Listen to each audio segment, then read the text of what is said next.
Cleaning ako ngayon. Yung line of shoes nyo po. Oo. Wala naman po siyang issue po, no, sir? Ito yung receiver. Japanese. Sa Japan nyo po siya binili? Actually, sa seller ko nakuha. Sa seller, tas ano? Oo. Check ko lang, sir. Ano ba yung GoPro mo? 5 lang po. Hindi ko nagagamit.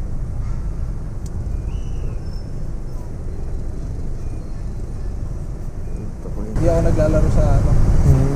Kasi nga, nasasaktan ako. Damn! Pero meron akong ano, pang semento naman. Mga 52 kilo lang sa batas. Sige sir, kunin ko na. Okay, sige. Ano ang problema sa presyo? Taga Ito po. Laguna. Sabi ko, sir, Pabilang layo na lang. po. Pabilang na lang po.